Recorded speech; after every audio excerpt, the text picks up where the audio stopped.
Hello guys, I'm Vishwajit Singh and I welcome you to my brand new channel, The Gyan Odyssey. मैं कुछ सालों से teaching profession से जुड़ा हुआ हूँ और मैं सीबीएसई आईसीएसई के बोर्ड के बच्चों का स्पेशली प्रिपरेशन भी करवाता हूँ। मेरा इस चैनल को स्टार्ट करने का मोटिव है कि अभी 3 महीने बचे हुए हैं बोर्ड के एग्ज़ाम्स में और बच्चों के लिए बहुत ही हाई टाइम रहता है ये, और काफ़ी नर्वस भी होते हैं बच्चे, उनके ऊपर रिवीजन का प्रेशर भी होता है। इसीलिए मैंने उनके लाइफ को आसान करने के लिए एनसीईआरटी के जो चैप्टर्स हैं, चाहे साइंस हो या एसएसटी हो, उनके चैप्टर्स को, हर एक चैप्टर को टॉपिक वाइज वीडियो बना के डालो ताकि वीडियो ज़्यादा बड़ा ना हो। कोशिश रहेगी मेरी कि थोड़ा छोटा वीडियो बने लेकिन डिटेल रहेगा, डोंट वरी, ताकि आपको बुक को छूने की ज़रूरत ही ना पड़े।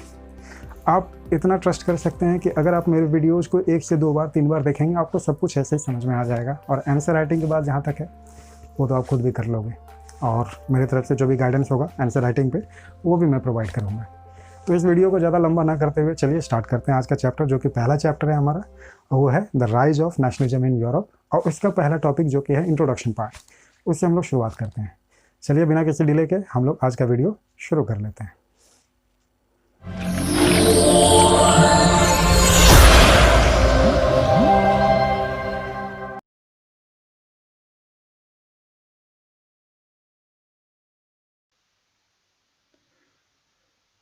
जैसा कि मैंने चैप्टर का नाम आपको पहले बता दिया है, चैप्टर का नाम हमारा है the rise of nationalism in Europe.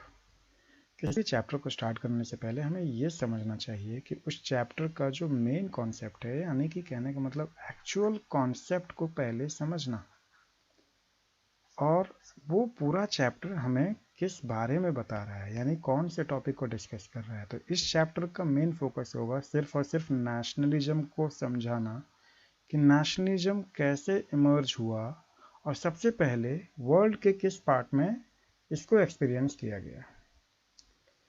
तो इसको समझने के लिए सबसे पहले हमारे लिए ज़रूरी क्या हो जाता है, इस कॉन्सेप्ट को समझना कि नेशनलिज्म ये बला है क्या चीज़ एक्चुअली में। क्योंकि ये अगर हम समझ गए, आप यकीन मानो पूरा चैप्टर आपके लिए यूँ समझना आसान हो जाएगा, बिकॉज हर एक इवेंट को आप इस कॉन्सेप्ट से रिलेट कर पाओगे, और जब हर एक इवेंट को आप कॉन्सेप्ट से रिलेट करोगे तो आपके लिए फ़ायदा होगा, ये मैं आपको गारंटी दे सकता हूँ। क्योंकि आपको ज़्यादातर चीज़ें याद रहेंगी बिना रट्टा मारे, ट्रस्ट में, बिना रट्टा मारे, कि आप इसको एक नॉवल की तरह बार बार पढ़ते जाओगे, आपको ऐसे याद हो जाएगा ये। सो हम लोग इस चैप्टर को अब स्टार्ट करते हैं। स्टार्ट करने के दौरान मैं आपसे ये कहना चाहूँगा कि इस चैप्टर का जो पहला इंट्रोडक्शन पार्ट है, जो कि फ्रेडरिक सोरियो के यूटोपियन विजन को पूरी तरह से यहाँ डिस्क्राइब करता है। जब तक हम नेशनलिज्म को समझेंगे नहीं, इस पूरे चैप्टर को समझेंगे नहीं, हमारे लिए ये टॉपिक समझना थोड़ा सा डिफिकल्ट होगा। लेकिन हाँ, मैं चाहूँगा कि आपको इसके सेकंड पैराग्राफ को समझा दूँ, जिसमें कि नेशनलिज्म के कॉन्सेप्ट का थोड़ा सा एसेंस दिया हुआ है। बट उससे पहले कुछ एक कीवर्ड्स हैं जो कि मैं चाहूँगा आप जान लो, क्योंकि आगे भी चैप्टर्स में कई बार आपको ये कीवर्ड सुनने को मिलेंगे। तो हमारा सबसे पहला कीवर्ड है, वो है एब्सोल्यूटिस्ट। आप ये इस वर्ड का मीनिंग जैसा कि आप पढ़ पा रहे हो यहाँ पर, कि लिटरली अ गवर्नमेंट और system of rule that has no restraints on the power exercised. In history, the term referred to form a monarchical government that was centralized, militarized and repressive. इसका मतलब ही ये समझ में आ रहा है कि जिसके पास एब्सोल्यूट पावर हो, एब्सोल्यूट पावर, और एब्सोल्यूट का अपने आप में ही मीनिंग होता है कंप्लीट। और जैसे ही हम कहते हैं कंप्लीट, मतलब इनके ऊपर कोई भी अथॉरिटी नहीं एग्जिस्ट करती है, ये खुद में सारी अथॉरिटी इनके हाथ में है।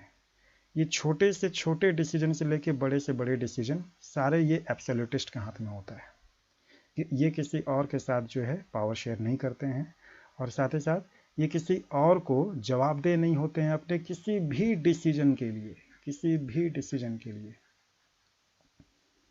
सो हमारे लिए सबसे ज़्यादा इंपॉर्टेंट हो जाता है इस वर्ड का मीनिंग जानना, इसलिए क्योंकि ये पूरे चैप्टर में ऐसे लोग आपको दिखाई देंगे जो कि पूरी तरह से एब्सोल्यूटिस्ट थे। चाहे हम नेपोलियन को देखें या किसी और जगह, किसी और कंट्री के किसी और मोनार्क को देखें, वो पूरी तरह से एब्सोल्यूटिस्ट की तरह बिहेव करते थे, उनके पास एब्सोल्यूट पावर हुआ करती थी। इसलिए हमारे लिए एक टर्म जानना बहुत ज़रूरी है, ठीक है। और ये अपने एब्सोल्यूट पावर को एक्सरसाइज कर पाते थे बिकॉज ऑफ एक्सट्रीमली सेंट्रलाइज्ड इनका जो पॉलिटिकल सिस्टम था, यानी कोई भी डिसीजन होगा मोनार्क के थ्रू ही होगा। चाहे कंट्री के किसी भी छोटे से पार्ट में कोई पॉलिटिकल चेंजेस लाने हो या कुछ भी करना हो, वो हमारे मोनार्क ही उसको डिसाइड करते थे। ये कर पाते थे बिकॉज कि इनके पास ह्यूज मिलिट्री होती थी। मिलिट्री के दम पे ये उनको सप्रेस करके, किसी भी तरह के अपराइजिंग को सप्रेस करके ये अपनी बातों को मनवा लेते थे। इसीलिए इनके लिए ये बहुत ही सुटेबल होता था ये वर्ड, जो कि कहते हैं एब्सोल्यूटिस्ट। और काफ़ी रिप्रेसिव होते थे, जैसा कि मैंने अभी आपको बताया। ये अपने मिलिट्री पावर को यूज करके किसी को भी रिप्रेस करते थे और किसी भी तरह के अपराइजिंग को दबा देते थे। मेरे ख्याल से आपको ये वर्ड का मीनिंग समझ में आ गया है। नेक्स्ट हमारा जो कीवर्ड आता है वो है यूटोपियन। यूटोपियन का मतलब क्या होता है? A vision of society that is so ideal that it is unlikely to actually exist. ये सेंटेंस पूरी तरह से आपको समझा दे रहा है यूटोपियन का मीनिंग। मतलब एक इतना आइडियलिस्टिक सोसाइटी, यानी एक इतना आदर्श सोसाइटी का हम कल्पना कर रहे हैं या इमेजिन कर रहे हैं, जिसका एग्जिस्ट कर पाना ही प्रैक्टिकल लाइफ में ऑलमोस्ट इम्पॉसिबल है। मैं एक छोटा सा एग्जांपल देकर समझाना चाहूँगा। कई बार हम लोग सुनते होंगे कि राम राज, राम राज। राम राज क्या होगा? आप क्या इमेजिन कर सकते हो कि राम राज कैसा होता होगा? कुछ ऐसा ही होता होगा जहाँ की सब कोई अपने आप में खुद में ही प्रॉस्पेरस है, किसी को किसी और के धन दौलत को हड़पने की जरूरत नहीं है, कोई यहाँ पर चोर नहीं है, कोई यहाँ पर डकैत नहीं है, कोई यहाँ क्रिमिनल नहीं है। सब अपने लाइफ से सेटिस्फाइड है, सबको रोजी रोटी सब मिली हुई है और एक सेटिस्फाइड कंफर्टेबल लाइफ मिली हुई है। सब आपस में खुश हैं, किसी भी तरह का कोई भी डिस्प्यूट नहीं है सोसाइटी में। आपको लगता है कि जब तक ह्यूमन हैं, और एक्चुअली में जब तक ये ह्यूमन की तरफ बिहेव कर रहे हैं, अनटिल एंड अनलेस ये भगवान ना बन जाए तो कुछ कह नहीं सकता हूँ मैं, लेकिन जब तक ये ह्यूमन है और एक ह्यूमन की तरह बिहेव कर रहे हैं, तब तक डिस्प्यूट अराइज होना कोई नहीं हटा सकता है इसको। ये गारंटी है कि डिस्प्यूट अराइज होंगे जहाँ ह्यूमन है। इसीलिए इतना आइडियलिस्टिक है ये व्यू कि इसका एग्जिस्ट कर पाना प्रैक्टिकल लाइफ में ऑलमोस्ट इम्पॉसिबल है। इसीलिए इसको कहते हैं यूटोपियन विजन। ओके, ये दोनों कीवर्ड का मीनिंग मुझे लगता है कि आप समझ चुके हो। मैं आगे बढ़ना चाहूँगा, क्योंकि इससे ज़्यादा अगर मैं करूँगा तो वीडियो काफ़ी लंबा हो जाएगा। हम लोग आते हैं मेन टॉपिक पे हमारा कि व्हाट इज़ नेशनलिज्म। तो सबसे पहले हम स्टार्ट करते हैं इस पैराग्राफ से। This chapter will deal with many of the issues visualised by Sorrieu in figure 1, जो कि हम पीछे फिगर देख चुके हैं। उसको मैं आपको चैप्टर के एंड में समझाऊंगा, जब ये चैप्टर खत्म हो जाएगा। तो हम लोग सबसे पहले समझते हैं व्हाट इज नेशनलिज्म। उसको समझने के लिए पैराग्राफ हमारे लिए थोड़ा रीड करना जरूरी है। During the 19th century, nationalism emerged as a force which brought about sweeping changes in the political and the mental world of Europe. आप ये जान लो कि फ्रेंच रिवॉल्यूशन के साथ में एक कॉन्सेप्ट आता है, वो आता है हमारा नेशनलिज्म का। क्या नेशनलिज्म कहीं से भी अपने आप टपक पड़ा था, या इसकी जरूरत फील हुई थी कि नेशनलिज्म को हमें स्प्रेड करने की जरूरत है? सबसे पहले हम समझेंगे नेशनलिज्म है क्या, तो मैं समझाऊंगा इसका थोड़ा सा बैकग्राउंड हिस्ट्री कि नेशनलिज्म हमारी जरूरत क्यों पड़ी और कैसे ये आया।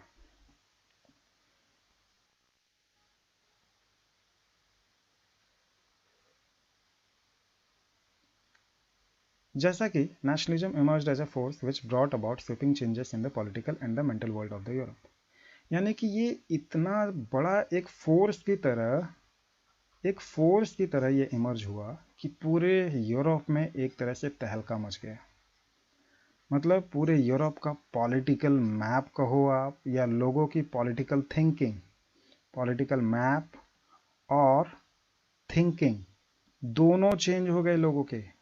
और इतना ड्रास्टिक चेंज आया कि जिसने कि लोगों की मेंटालिटी ही बदल दी, पूरी तरह से सोचने का तरीका ही बदल गया लोगों का। लोग अब ह्यूमैनिटी की बात कर रहे थे। वाई? क्योंकि इससे पहले रिनाइसेंस आ चुका था, और रिनाइसेंस में लोग रिलीजन के बजाय, रिलीजन सबसे पहले ऊपर हुआ करता था मेडाइवल टाइम पर, रिलीजन सबसे ऊपर हुआ करता था। लेकिन रिनाइसेंस के कारण अब रिलीजन ऊपर नहीं रहा।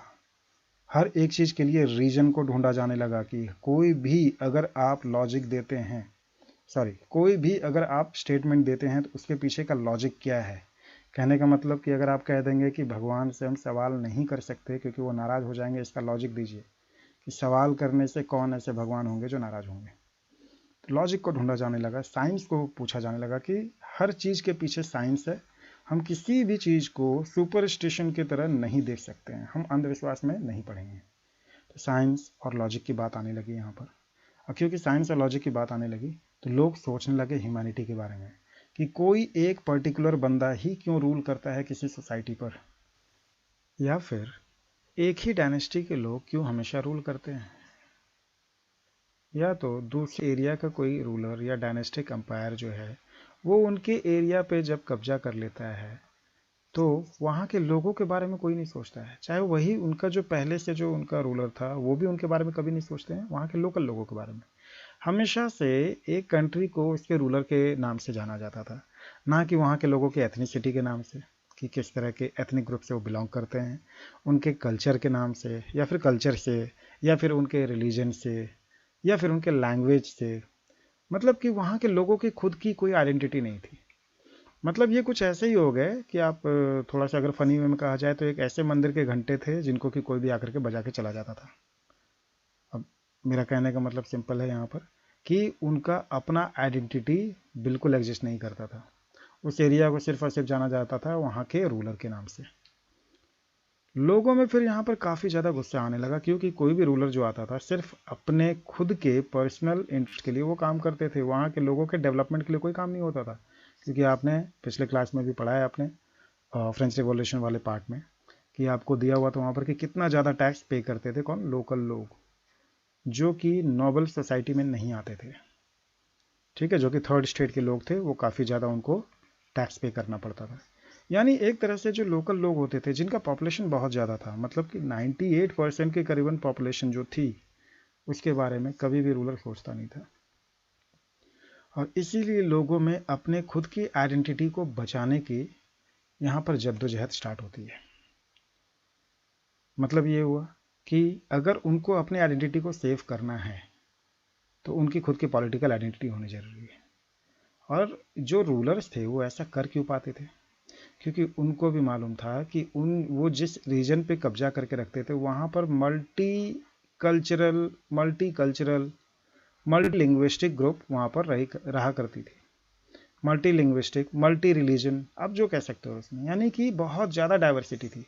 तो यहाँ पर कोई ऐसा कॉमन आइडेंटिटी बन ही नहीं रहा था जिससे कि लोगों के बीच में एक यूनिटी क्रिएट किया जाए और अपने कल्चर, लैंग्वेज, रिलीजन, इन सब से इनको खुद में बहुत ज़्यादा प्यार डेवलप करने की ज़रूरत थी ताकि वो एक कॉमन कॉज के लिए यूनाइट हो सके और एक साथ मिल करके वहाँ पर अपने आइडेंटिटी को सेव करके और प्रिजर्व करके आगे की ओर डेवलप कर पाए। यहीं पे जन्म होता है इस कॉन्सेप्ट का जिसका नाम है नेशनलिज्म, जो कि लोगों के बीच में एक यूनिटी बनाने का काम कर रही थी। ये अपने आप डेवलप नहीं हुआ, इसे फॉर्ज करना पड़ा था समय के साथ, क्योंकि कोई भी चीज़ अपने आप नहीं होती है, उसे फॉर्ज करना पड़ता है। और ऐसा ही कुछ किया था उस समय, जो ये कॉन्सेप्ट लाए थे वो उन्होंने लिबरल्स ने लेके आए थे, वहाँ के जो लिबरल्स थे वो लेके आए थे। उनका सिर्फ कुछ और था, वो चाहते थे कि इकोनॉमिकली पूरा एरिया अगर एक हो जाता है तो उनको जो ढेर सारे टैक्सेस पे करने थे, स्पेशली कस्टम ड्यूटीज़, ये सब पे करना होता था एक स्टेट से दूसरे स्टेट में जाने के लिए, मतलब छोटे छोटे एरिया को क्रॉस करके भी उनको कस्टम ड्यूटीज़ पे करना होता था और काफ़ी महंगा पड़ता था और उनका बिजनेस डेवलप नहीं हो पाता था। एक स्टेट से दूसरे स्टेट में वो जाते थे तो उनको वहाँ के रूलर के जो रिक्वायरमेंट होते थे उसको फुलफिल करना होता था, उसके शर्तों को मानना होता था। इसीलिए इन्होंने अपने स्वार्थ के लिए कहो या फिर अपना खुद का पर्सनल सेल्फिश इंटरेस्ट के लिए ये लोग नेशनलिज्म का कॉन्सेप्ट लेके आए, लेकिन ये पूरे वर्ल्ड को चेंज कर चुका था। भले उनका कॉन्सेप्ट यहाँ पर जो है एस्टेब्लिश नहीं हो पाया, कुछ दिनों तक चला भी, लेकिन वो पूरी तरह से उसका फ़ायदा नहीं उठा पाए। आगे जब हम पढ़ेंगे तो और भी चीज़ें हम जानेंगे इसके बारे में, तो चलिए आगे कंटिन्यू करते हैं। The end result of these changes was emergence of the nation state in place of multinational dynastic empires of Europe, जो कि मैं आपको बता चुका हूँ। ढेर सारे मल्टीनेशनल डायनेस्टिक, जब नेशनल की बात होगी यानी कि अलग अलग तरह के लोगों के खुद के कल्चर हुआ करते थे, खुद के कल्चर हुआ करते थे, खुद का रिलीजन हुआ करता था। रिलीजन ना कहें तो अच्छा है, रिलीजन की जगह हम लोग कहेंगे लैंग्वेज हुआ करता था, अलग अलग फेथ हुआ करते थे। लैंग्वेज में भी काफ़ी ज़्यादा वेरिएशन था क्योंकि वो डायलेक्ट्स में चेंज होते हैं। डायलेक्ट्स मतलब होता है कि एक ही लैंग्वेज के ढेर सारे जो टाइप आपको कैटेगरीज देखने को मिलते हैं। आप डायलेक्ट्स को ऐसे समझ सकते हैं कि हिंदी का भी अपना लैंग्वेज, मतलब हिंदी का भी एक फॉर्म जो है थोड़ा सा भी चेंजेस होगा, लेकिन एवरी 10 किलोमीटर्स 20 किलोमीटर्स में कुछ चेंजेस आपको देखने को मिलते हैं सेम लैंग्वेज में। तो उसी को डायलेक्ट्स कहते हैं, वहाँ के लोकल डायलेक्ट्स। तो क्योंकि ढेर सारे लैंग्वेज के बोलने वाले लोग जो है, अलग अलग लैंग्वेज बोलने वाले लोग जो है एक ही डायनेस्टी के अंदर होते थे, बिकॉज कि वो लोग किसी और के थ्रू कब्जे, मतलब उनके एरिया को कब्जा किया जाता था। ऐसा नहीं था कि वो कॉमन कुछ आइडेंटिटी शेयर करके जो है वहाँ पर अपना एरिया को एक पॉलिटिकल आइडेंटिटी उसमें वो डेवलप कर रहे थे। The concept and the practice of modern state in which a centralized power exercised sovereign control over a clearly defined territory had been developing over a long period of time in the Europe। ये तो आप जान ही गए हो क्योंकि मैंने अभी आपको समझाया भी है। मॉडर्न स्टेट क्या होता है? मॉडर्न स्टेट ऐसा होता है कि जिसमें ढेर सारे डिफरेंट डिफरेंट कल्चर के लोग, डिफरेंट लैंग्वेज के लोग, डिफरेंट रिलीजन भी हो सकता है, डिफरेंट रिलीजन के लोग एक साथ रहते हो और उनमें कोई यूनिटी नहीं है, किसी भी तरह का ऐसा फोर्स नहीं है जो कि उनको यूनाइट कर पाए, उनको बाइंड कर पाए एक कॉमन कॉज के लिए। यानी कि अगर कॉमन कॉज होगा कि हमें उनको जो है वहाँ के लोकल जो रूलर्स हैं उनके खिलाफ अगर लड़ाई करनी है, बिकॉज कि उनका हालत बहुत ख़राब है, उनके बारे में वो सोच नहीं रहे हैं, उनके डेवलपमेंट के बारे में सोच नहीं रहे हैं, तो ऐसा कोई कॉमन कॉज नहीं था कि वो एक साथ खड़े होकर के यूनाइट होकर के उसका सामना करें या फिर उसको कन्फ्रंट करें। और इसी का फ़ायदा उठाते थे कौन? वहाँ के रूलर। तो इस चीज़ को वहाँ के लिबरल्स देख करके समझ भी गए थे और फिर उन्होंने ये नेशनलिज्म का कॉन्सेप्ट धीरे धीरे करके लोगों में इंस्टॉल करना स्टार्ट किया था। आगे चैप्टर में सब कुछ डिटेल में देखेंगे हम। इंट्रोडक्शन पार्ट है, ज़्यादा डिटेल करूँगा तो बहुत लंबा वीडियो हो जाएगा, ऑलरेडी बहुत लंबा हो चुका है। But a nation state was one in which the majority of its citizens and not only its ruler came to develop a sense of common identity and shared history or descent। Nation state वैसा state था जहाँ की सिर्फ वहाँ के majority people का मतलब ऐसा नहीं है कि 100% पीपल, वहाँ majority people can be 70% also, 60%, more than 60% आप कह सकते हो कि मेजॉरिटी पीपल जो है वहाँ पर एक कॉमन सेंस ऑफ आइडेंटिटी वहाँ डेवलप करते हैं। यानी कॉमन आइडेंटिटी अपने आप में खुद में ही ढूंढते हैं कि कॉमन आइडेंटिटी उनके बीच में क्या है। जैसे कि मैं अगर आपको पढ़ा रहा हूँ, आप मेरे इस वीडियो को देख रहे हैं बिकॉज कि आप हिंदी जानते हैं, हमारे बीच में ये कॉमन आइडेंटिटी ये है कि हम हिंदी लैंग्वेज बोलते हैं। इसी तरह के कोई भी मीडियम हो सकता है जिससे कि लोग आपस में जो है कॉमननेस को ढूंढ रहे हैं। ठीक है, तो नेशनलिज्म का मतलब ये होता है a feeling of commonness, a common identity that we are sharing, a common identity, we belong to something common, जहाँ कि हम लोगों का वो कॉमन हिस्ट्री हो सकता है, कॉमन डिसेंट हो सकता है।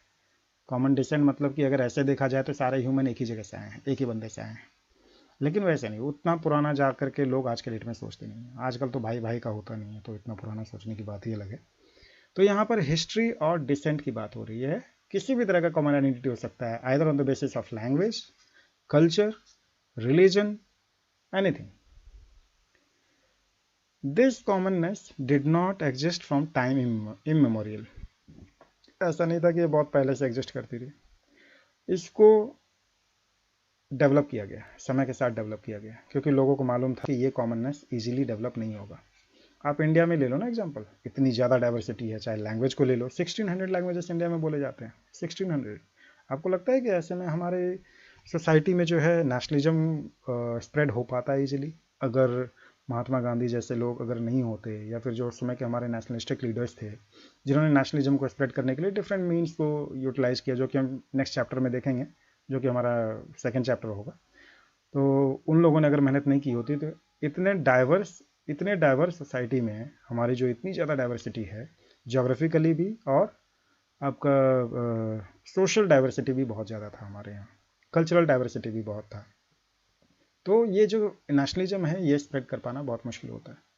तो इसको क्या यूरोप में भी, यहाँ पर भी इसको फोर्स किया गया। ऐसा नहीं कि ये समय के साथ जो है अपने आप डेवलप होने लगा, इसको फोर्स किया गया। This commonness did not exist from time immemorial. It was forced through struggles, through the action of leaders and the common people। यानी ऐसे ऐसे इवेंट होते हैं और लोगों के जो एक्शन होते हैं अगेंस्ट मोनार्क या फिर अगेंस्ट किसी भी तरह की एट्रोसिटीज, इनका जो खुद का एक्शन होता है, इनका स्ट्रगल होता है, ये लोगों में एक यूनिटी का सेंस डेवलप करता है। और नेशनलिज्म का मतलब ही होता है एक तरह से कि हम लोग एक हैं। नेशनलिज्म का मतलब ही होता है कि हम लोग एक हैं और एक कॉमन आइडेंटिटी से जुड़े हुए हैं, जिसके कारण हमें एक कॉमन कॉज के लिए खड़ा होना होगा। और इससे क्या होता है कि आपका जो खुद का कल्चर होता है, आपका ट्रेडिशन जो होता है, ट्रेडिशन, आपका कल्चर, आपका लैंग्वेज, रिलीजन, कोई भी ऐसा मीडियम हो सकता है, उससे आपको इतना ज़्यादा प्यार होता है कि उसके लिए आप कुछ भी कर सकते हैं, उसे प्रोटेक्ट करने के लिए, अपने एग्जिस्टेंस को प्रोटेक्ट करने के लिए। इसीलिए नेशनलिज्म बहुत ज़्यादा यहाँ पर इम्पॉर्टेंट हो जाता है हमारे लिए समझना, क्योंकि नेशनलिज्म को ज़्यादातर बच्चे पैट्रियोटिज्म से रिलेट कर देते हैं और कभी भी इस चैप्टर को समझ नहीं पाते हैं। एक्चुअली में नेशनलिज्म का मतलब होता है कि एक दूसरे को यूनाइट करना, कुछ ऐसा कॉमन मीडियम बना करके और इसको फॉर्ज करके लोगों के बीच में ये डालना कि हम एक हैं। और जब तक वो कॉमन मीडियम नहीं होगा, लोगों को कितना भी समझाओगे वो नहीं समझेंगे, वो कभी एक नहीं हो सकते हैं। इसीलिए ये कॉमननेस लाना बहुत ज़रूरी था, इसको डेवलप करना बहुत ज़रूरी था, और ये टाइम के साथ डेवलप हुआ है। So this chapter will look at diverse process through which nation states and the nationalism came into being in 19th century Europe. यानी बहुत सारे जो डिफरेंट इवेंट्स थे, बहुत सारे जो स्ट्रगल्स थे अलग अलग एरिया के, पूरे यूरोप की बात करूंगा मैं, एक एरिया का इफेक्ट जो है दूसरे एरिया में कैसे वहां पर स्प्रेड होता है। यानी एक तरह से ये एक पैंडेमिक की तरह होता है, जैसे कि कोरोना फैल गया यहाँ चाइना से आपको और भी स्टेट्स में और भी कंट्रीज में, पूरे वर्ल्ड में जो फैल गया, तो वैसे ही ये जो आइडियोलॉजी होती है, इस तरह की आइडियोलॉजी सोसाइटी में बहुत इजीली एक पैंडेमिक की तरह फैलती है।